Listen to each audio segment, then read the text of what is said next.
This is Marketing Careers Uncovered, and I'm Dave Hayward.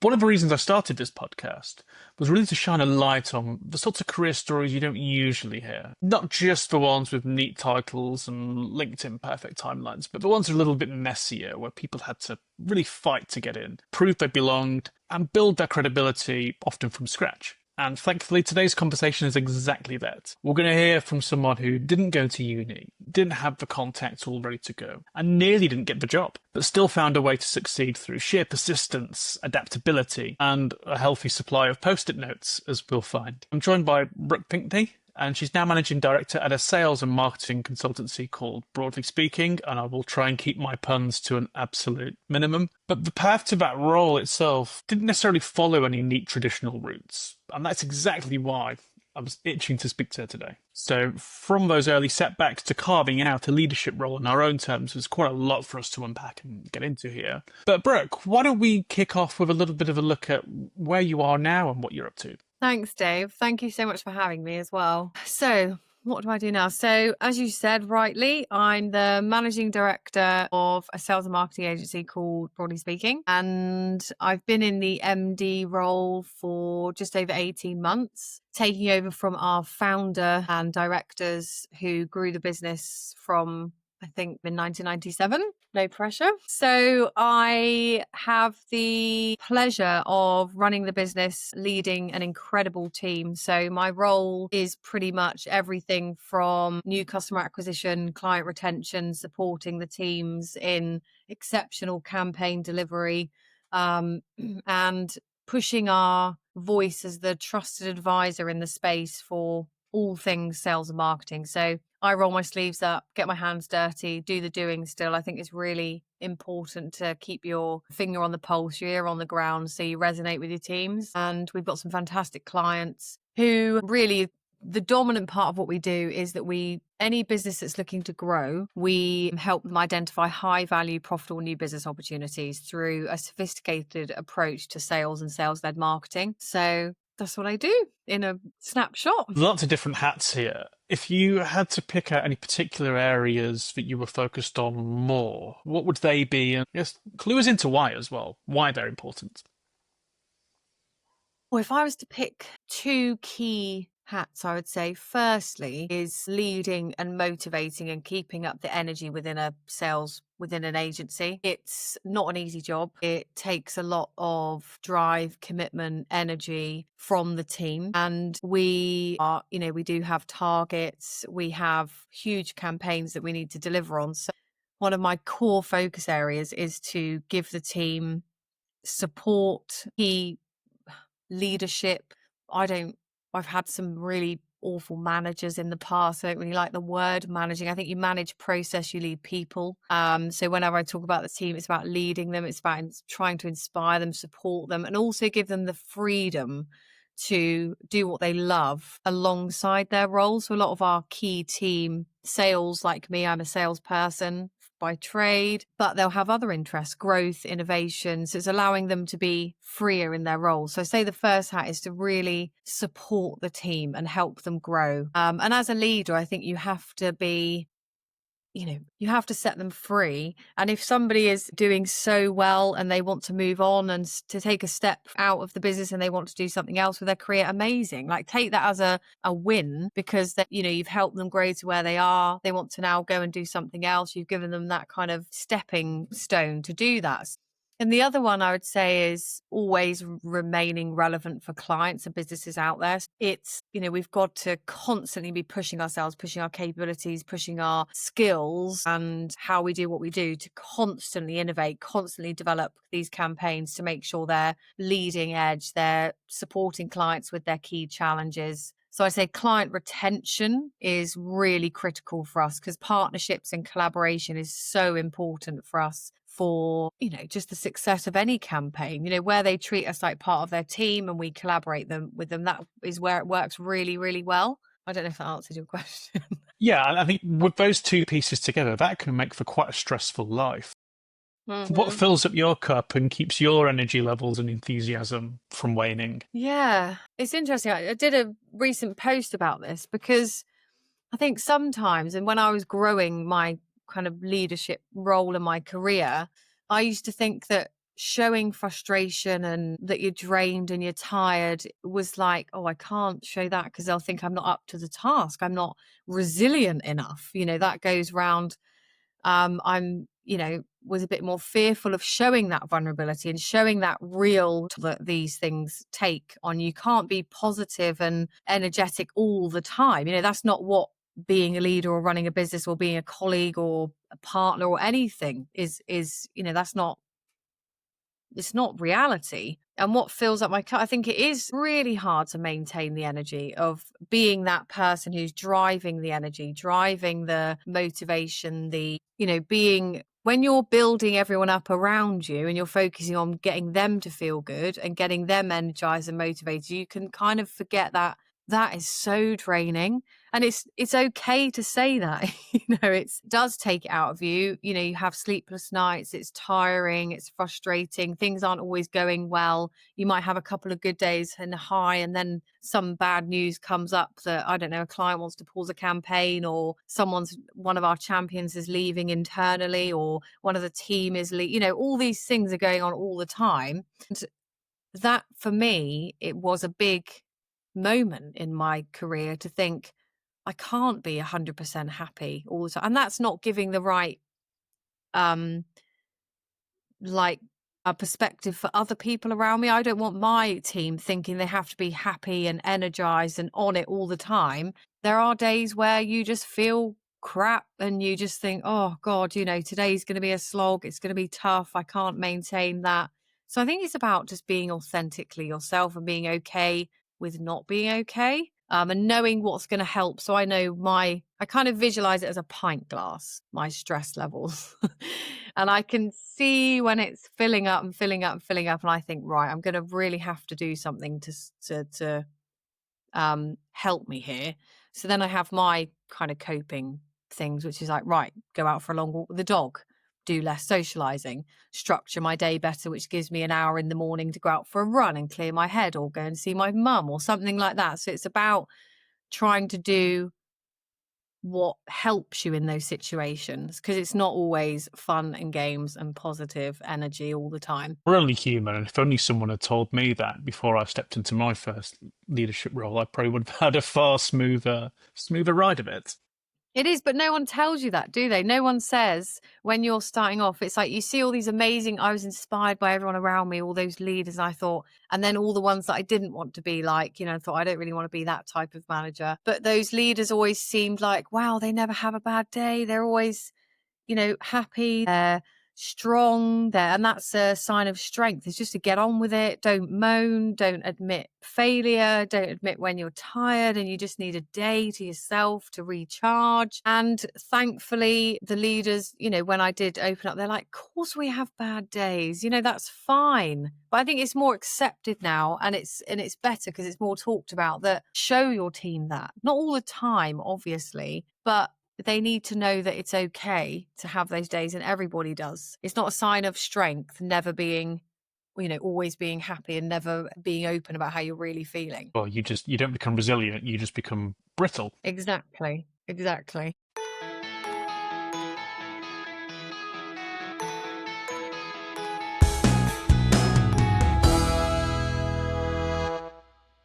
This is where you are now, but what I want to do today is just have a little bit of a wind the clock back and get a sense of what earlier, younger Brooke was like. What were you like when leaving school? Was this trajectory and career always on the cards? Did you fancy doing something else? Paint a bit of a picture for us if you could.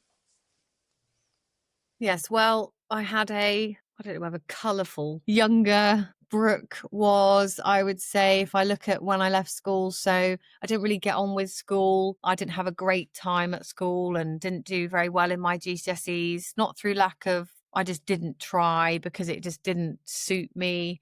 I could have tried much harder and got better grades, but like kind of the environment, I won't go too much into it, but it wasn't nice environment at the time. So left school confused, not knowing what I wanted to do. I didn't really have parents that like really pushed me down a path and went, right, you're going to go to university. Really, back then, university was for the people who wanted to be a doctor, or they wanted to be a lawyer, or it was very clear cut. And, the people who wanted to go and do apprenticeships were seen as the ones who didn't have a very big break. That is just how it was back then. It was just like, oh, you're going to go and do an apprenticeship.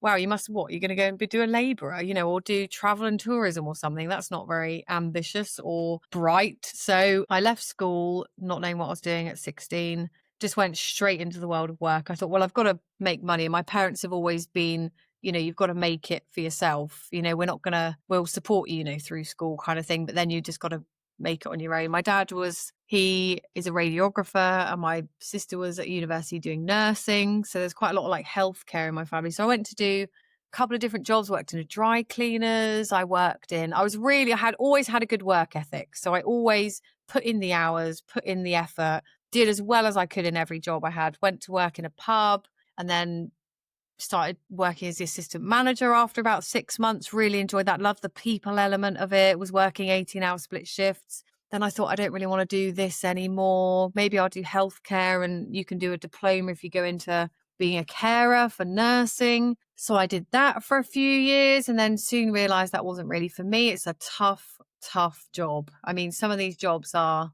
not for the faint-hearted, what we used to have to do. So I have a lot of respect for anyone who is in any of those roles. But I just knew I knew there was more for me. I had more to give, and I really wanted a career in something. So But you're still sort of feeling around here, aren't you? Going, well, do I go here? Do I go there? There's no real plan forming yet, is there? No plan. I was just like, okay, maybe I'll try this. I'll put 100% into that. And, it was long days. Still didn't really know what I wanted to do. There wasn't like a forum that I could, I didn't have big networks of people who were working for loads of different businesses. I knew people who worked in the pub and in healthcare. And then there was like options. You could go and do your diploma in this, and you could do that. But it never really felt right. So I was literally lost until I was about 23. What changed when you were 23? What happened at that point? Well, I remember being sat in my partner at the time. His mum worked somewhere called Broadley Speaking, which I didn't really know much about, and she used to come home from work and so on. And I was just sat there, just around the table, just saying, "Oh God, surely there's something else I can do." But I used to go down the job centre at the time to go and print out jobs, because it was either in the Tavistock Times, in the newspaper. I didn't have social media. There wasn't like LinkedIn to go and look at jobs or anything like that. I think that's a blessing these days. Yeah. Yeah, it's very busy out there now. So she said, oh, well, I think Broadly Speaking are going to be recruiting soon. Maybe I could get you an application form. She said, I can't help you. I said, I don't want any foot in the door from, anyone. I want to do this on my own. So she got me an application form, and I filled out the application form, and I thought, there's no way I'm going to get this, but I'm just going to go in thinking I'm going to. So filled out the application form, took it in person. My parents always said, if you're going to apply for a job, you should print out your CV, and you should write a cover letter, and you should take it in, hand it in face to face. I don't know if that ever happens anymore. And I had a telephone interview with one of the directors at the time. And I remember I'd done so much prep for this telephone interview. I had read the website top to bottom, getting an understanding of what they're doing. And then I heard back from the telephone interview that I had a face-to-face interview. So that was the moment that changed my whole life, I would say. And what was the role that you were going for at the time? It was a business development executive, I think, and across sales and marketing. So that's quite different from everything else that you've done before. Going into that, did you have the sense, did you feel like an outsider? Did you have a sense of how fierce the competition would have been, and you perhaps being a little bit of an underdog here? Yeah, it was. I did feel like an outsider, and I felt like, I always felt, but imposter syndrome. I thought, there's no way. I've got no experience whatsoever in business, in working, even in an office. And what they say, what we look for, it wasn't necessarily like we need a degree in this, that, and the other, but it was, experience in the professional kind of world and business world. And I just thought, I'm just going to have to just keep going, believe in myself, and go for it. And I knew that when I really wanted to sit down with them face to face, because that's really where I can try and bring my persuasive skills, which I think being in sales is good. I've always tried to be, I think, naturally persuasive. But yeah, I think I was really worried that I wasn't going to get it because I had no experience. They didn't know me. And I mean, the moment I walked through the door, I was like, I am way out of my comfort zone in here in this big office with loads of desks. It was very professional. Lots of people on the phone and speaking to clients, and it just looked amazing the first time I walked through. And I thought, I'm probably not going to get this, but what have I got to lose? So what happened in that interview then? How did that unfold? So sat there like a bag of nerves, and I was like, right, you've got to channel this nerves into positive energy. You know, that's easier said than done, isn't it? I still get nervous now.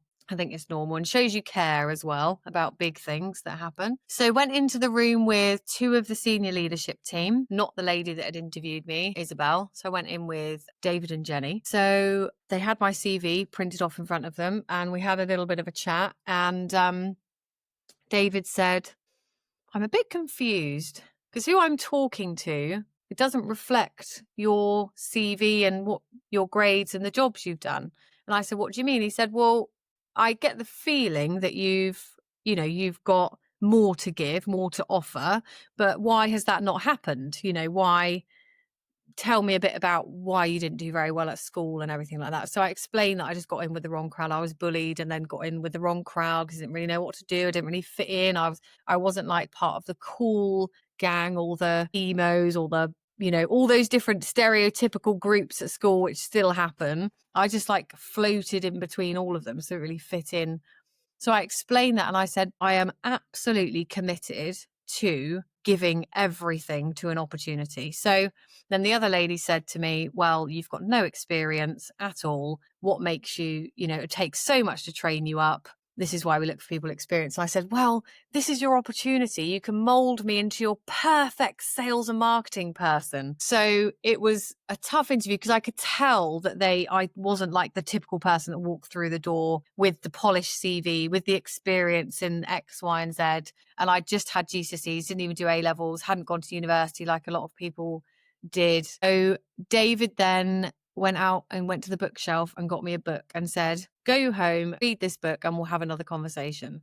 And I was like, oh, well, at least it wasn't a no straight off. A challenging conversation, all the same. You must have felt a bit battered and bruised after that, surely. I did. I was, you know, when you have that adrenaline rush that keeps you going in the moment. And I think I did cry after I left. I took the book and I got out and I just like cried because I was so full of emotion. And I thought, there's so much riding on this. And I just felt like I'd just been rubbish. And we talk about being our own worst critic, but I just thought, oh gosh, you could have said this, you could have done that. You know, you're never going to get the job. So I thought, well, I've still got an opportunity because I can go back, read the book. And I read that book, Dave. I read it back to front 4 or 5 times. And I post-it noted like every single page of what my learning was in my own words. And then rang David and said, right, I'm ready for another session. Let's meet up. What book did he give you? Have you still got it? It was like the principles of sales. It was something core around sales. Got so many books now. I can't remember the exact specific book, but it was all centered around sales and the skills and the behaviors that you need to sell and all things sales and marketing as well. They offered me back in and then I sat down and I put the book in front of Dave and I was like, ask me any question about this book. And I think at that moment he realized that she's serious about this and he saw something in me. And I think this is so important, is that one person's belief in what I could bring to the table, and that they saw past all of the, you know, what was on paper, and they saw the person and the drive and the want to do it. That changed my life forever. And it still wasn't easy after that because they said, okay, we'll have a think about it. I was like, oh, okay, you can have another think about it. I'll go to Stew for another 2 weeks somewhere. And then they offered me an apprenticeship. So they said, well, we can't offer you a, you know, full BD and marketing role. What we can do is ease you in and do an apprenticeship. So I was like, fine, I'll take a pay cut. You know, so I took a massive pay cut of what I was getting paid. And I wasn't getting paid loads, but I was doing all the hours, you know, within healthcare and retail. So, and just thought, this is my opportunity to change my life. yeah, I got taken on as an apprentice at 23, I was. And how has that now influenced and shaped how you go about hiring and leading others? Great question. I think I look past what's on paper. I think still these days people hire based on CVs and experience. I don't think it's a true reflection of who somebody is, because actually someone could look really good on a CV and then not have the right behavior, attitude to be able to fit in culturally, to be able to do the role. So in terms of hiring, and I specifically look for behaviors. So attitude, what somebody's like. I always like to meet them face to face, have a chat with them about general stuff, not just about the role, but just to find out who they are and what drives them as a person, rather than, well, you've done this on your CV, tell me more about this. I just think it's so kind of black and white, and it doesn't work like that. Some of our best hires, so we've got some great people who've done to university, done management and business degrees, fantastic. But then some of our other best hires are from people who've never done sales and marketing, but they've got the right attitude, they've got the right behavior, they're inquisitive, they're curious, they culturally fit in really well. We're a very tight knit team who collaborate closely, and we support each other. So I think it's literally rewriting the book on questions. I don't really have any questions that I ask. It's all in the moment of getting to know someone. And I think with leading the team is letting people be individuals. So if you just wrote a job spec and a job role and went, right, okay, you've got to do all of this and you've got to do it this way, and you're super, corporate and micromanagey, I don't think you get the best out of people. You get the best out of people with, like, David going, go and read this book. He didn't tell me what to look for. He didn't give me much direction at all. He let me personally interpret that and then come back to him with ideas. So yeah, I think it's giving people the freedom, and just don't do things black and white. And not one person is the same either. Yeah, I mean, one of my favorite things I used to do when particularly hiring junior marketers was running assessment centers for half a day. Mm-hmm. Because what I'd find is most people, and more so now in the age of AI, someone can present really well on paper. Someone can turn up and have a half an hour conversation and I could put on a pretty good show for half an hour. Anyone can do that. And what I found really interesting was these people that I had half an hour conversations with, I already had a sort of mental hierarchy in my head of going, okay, well, I've got two or three of my favorites here, a few I'm not sure of. Mm-hmm. Put them in a room for 3 hours running various exercises, and the mask starts to slip. You can't keep up conscious or subconscious deception for that. And I found there were people who I was absolutely bowled over with. I wanted to strangle them after 3 hours. You can't work with others. No. Actually, you're really arrogant, or you're not really listening to what's being said. And it was remarkable how this true, real sense of who someone is and how they would interact within a business was completely different. Mm-hmm. You don't get that in these formal structures. Yeah. No, completely. I think, and that's one of the, I think, most or least talked about skills is like listening. So if someone has good listening skills and they can read a room, now you can't put that on a CV. Oh, I can read a room. That's a skill that intuitively you build with life experience, with confidence and so on. And I would much prefer to hire someone that hasn't got a degree in marketing or never done anything in marketing, but they've got great listening skills. They ask questions. They lean in when you talk to them. They respect others around you. So I love those videos where interviewees go in to have their interview and they're being interviewed the second when they come into the forum with the reception staff, and they're instantly being judged and looked at for how they treat others in the business. So whether you're a receptionist, whether you're the MD, everyone needs to be treated equally. And I think it's quite good actually if you take someone to a cafe, see how they treat the staff. It's things like that shows quite a lot about somebody and who they are and how they would fit in with a business.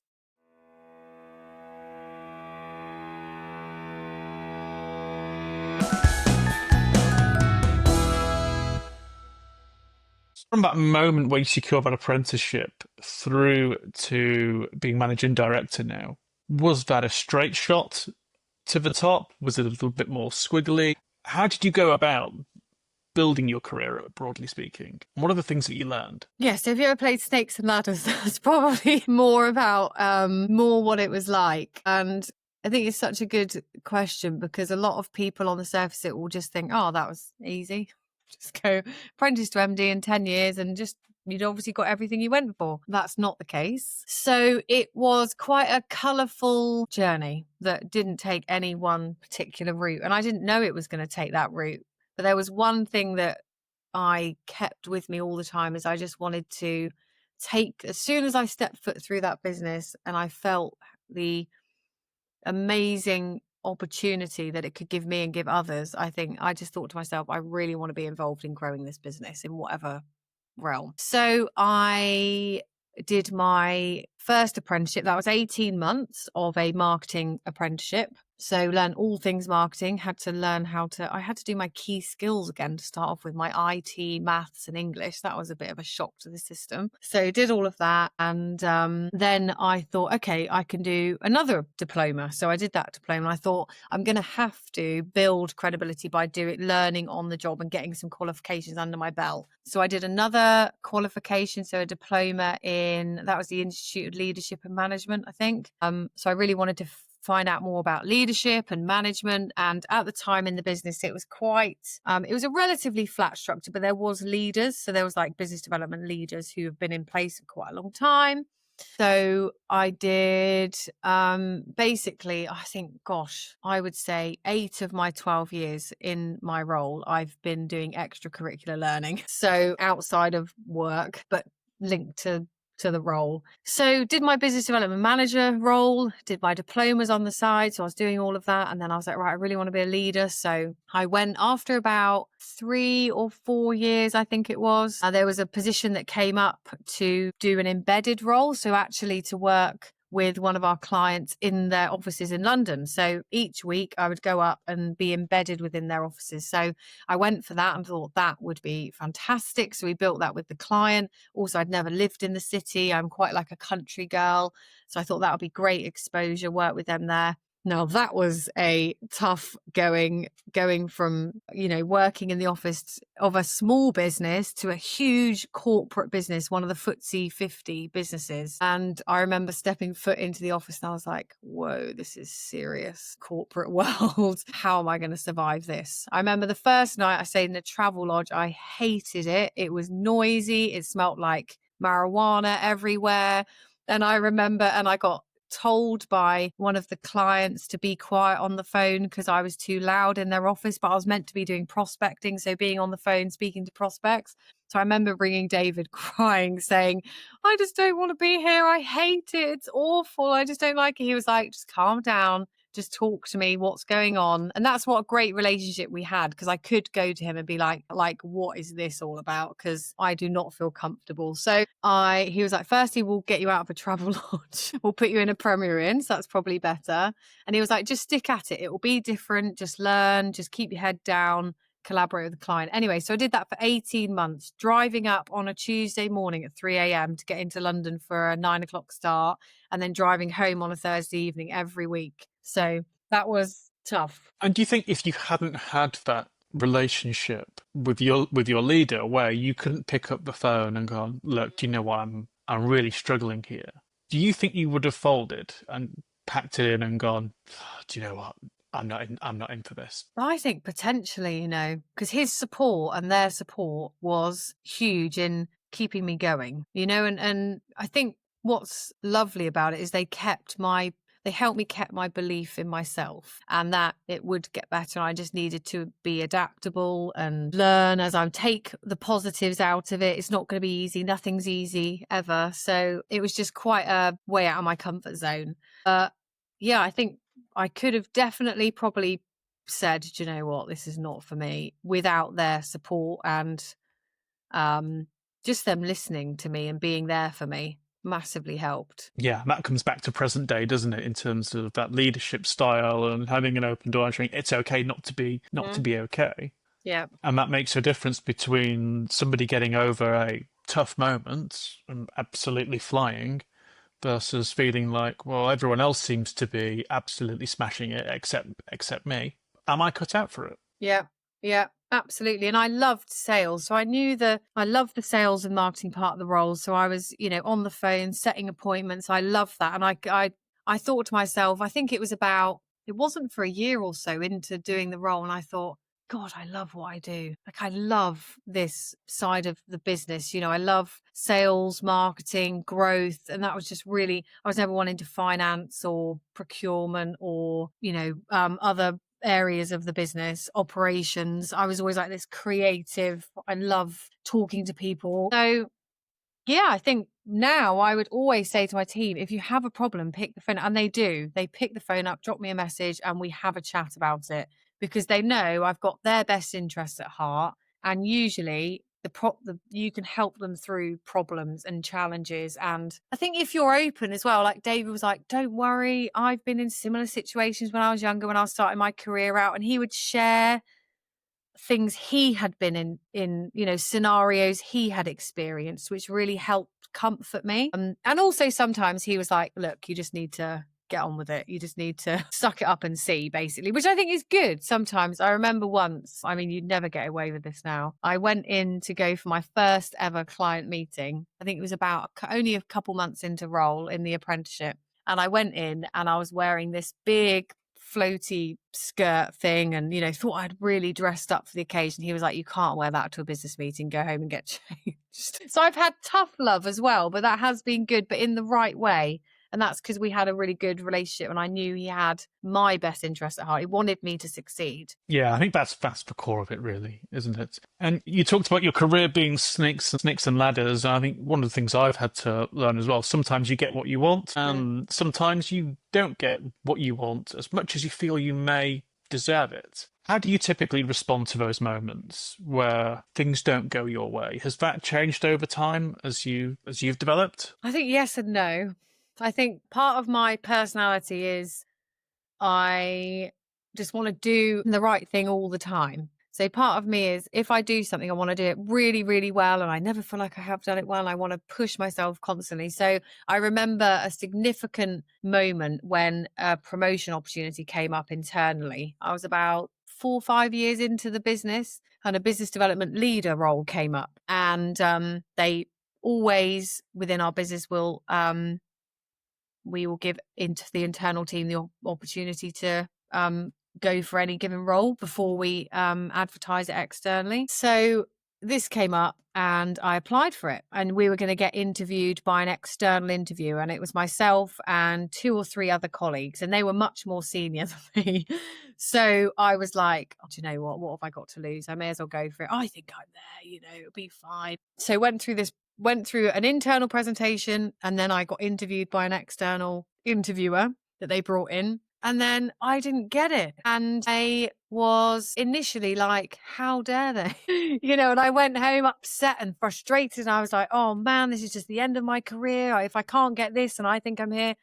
But actually, after a day or so of cooling down and realizing, doing some introspection and thinking, okay, this is what have I learned? This is why I'm not really there. I think I knew I wasn't really there, but I had to take away what I learned. I thought this has just made me want to get there quicker and made me want it even more. So it was a bit of a blow to suck up, internally, because all my colleagues knew I didn't get it. So I was a bit embarrassed, thought they didn't think I was ready. But actually, it's made me learn that if I put someone internally into a role they're not ready for, then it's not going to be probably a success. So they did me a favor. And that's resilience to a T, really, isn't it? Taking that knockback, actually taking the time to really think it through and dust yourself off and come back again. How do you keep the levels of resilience up? Because they are quite crushing blows, aren't they?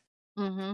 Yeah, and I think you've hit on a really good point, because the word resilience is completely misinterpreted, I think, these days. So when they go, you need to be resilient, people think, oh, I have to work 18 hours a day, do I? And work myself into the ground and be resilient.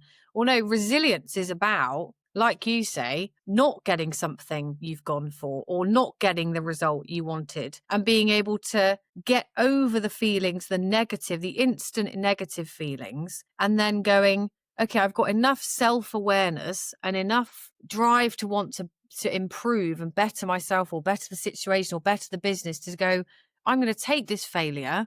I'm going to learn from it. I'm going to strip it back and go, okay, why didn't I? What can I do next time to get me there then? What are my gaps? Because that awareness is the only way you're going to move forward. So for me, that resilience comes down to self-awareness, and I really think it's letting go of your ego a bit as well, because I know we all start with a bit of an ego. I started with an ego, and it's going, I'm not going to be great at everything. I'm not going to get everything I go for, and that's okay. That's fine. But the core part of that is, no, I didn't get that, but tell you what, a year later I got that because I took that from it and I learned and I pushed myself. And that's resilience, is being able to pick yourself back up. Also use others. So I sat down with them and said, right, where were my gaps then? Be honest. I think also resilience is about taking feedback, because I have witnessed people who can't take feedback and they don't succeed in a role. And that's because everyone can improve. I think there's always improvements. I mean, you don't always have to be constantly improving all the time, but resilience comes down to the fact of learning from failure and saying, do you know what, I'm going to do better next time. Otherwise there'd be no innovations in the world, because I'm telling you, it probably took them 50 iterations to design the first iPhone before they got it right. And if they gave up and didn't do anything about it, it would be a different world. Apple would be a different business today, wouldn't it? Yeah, if everyone just cried and threw the toys out the pram every time Steve Jobs kicked off, which by all accounts is quite often, then, well, we'd still be walking around with Blackberries. I know, and weren't they fun? My fingers are too fat for that. By They were tiny little buttons, weren't they? I can't believe I even used anything like that. I know, try and pick one up now and see how fast you can text. No comparison. So now I want to look at your trajectory from a slightly different angle. There's quite a big difference from being an apprentice, taking those steps up the rung to managing director. I want to get a little bit into the mindset shift that demands, really. Mm-hmm. How did you find the way you had to think about things and articulate what you were doing and why you were doing it? How conscious were you that had to evolve, as well as just having experience in doing and delivering a good job? Yeah, I think there's a combination of impacting factors that supported the shift in my mindset and how I came about decision making, came about learning, came about looking at what was possible, what the future, how I worked with others, how I worked with businesses. Firstly, I think it goes back to feedback. I remember sitting in when I first joined the leadership team, and I was like, oh, yes, I've got a platform to make change. I'm in the leadership team. And I would go in there and just bulldoze because I'm flamboyant. I'm excited. I get so excited if I have an idea and I think it's great and everyone would benefit from it and the business would do great. And I used to go to those meetings and just be like, why aren't we doing this? This is amazing. And then Hillary, founder of Broadley Speaking and former MD, sat me down and was like, yeah, you need to stop saying I all the time. And I was like, yeah, but I thought of it. But so I said, okay, what do you mean? And I said, and I had never really thought about how I was perceived or the impact I had from someone else's perspective, someone who wasn't, we use insights internally. So I don't know if you've heard of like disc profiling. Insights is around your personality type. I'm very yellow and warm and friendly and fuzzy and love building relationships. I'm happy to talk in public. I get nervous, but I'm excited by it. It drives me. Other people aren't like that, not everyone's like me. So I was inadvertently rubbing people up the wrong way who were more analytical, who were more precision-led in their thought process, needed to have an idea brought to them and take it away and think about it. It was a massive learning for me. And I thought, wow, actually, I haven't put myself in other people's shoes enough to think about, what does this mean to them? How do I get buy-in from my audience? And that goes through all walks of life. If you're going for a promotion, if you're going on a date, all these things is thinking about, okay, let me put myself in their shoes on what this means to them, how it's going to impact them, how it's going to benefit them or not benefit them. What are they going to be thinking? How can I resonate more effectively and successfully with people around me? And that was massive, I think, in the mindset shift of, I really need to be thinking about this from a wider perspective and how other people are perceiving my actions. And that really helped me then. I saw a huge change in sitting back, listening, asking questions, thinking about, okay, I've got this idea. Maybe let's get a group together. Let's have a chat about it, see what other people are thinking. What are your views? How would this impact your role? And then, wow, I was getting buy-in. I was seeing more traction on ideas that I was bringing to the table, and I just had other people more motivated. So I think that was moving again, getting rid of my ego a bit of thinking every idea, because I was so excited. I used to think, why aren't you excited about this? And of course, someone in process was thinking, I've got to implement all this. Everything you're bringing to me, you're going, this is great. But I'm thinking, God, this is going to be a pain in the arse for me to implement and mobilize. So that was one of them, was putting myself in other people's shoes. Yeah, and getting that balance right between ambition and empathy as well. But it's a bit of a tightrope. You need to push things forward, but Yes. bring people along for the ride as well. Yeah, definitely. And I'd say the biggest one, so I did in the end, just before we were talking about, so when we talked about the succession plan and then how I would love to be the one that took business forward, I did get in to do an MBA with Exeter University. So I hadn't obviously done university when I was younger.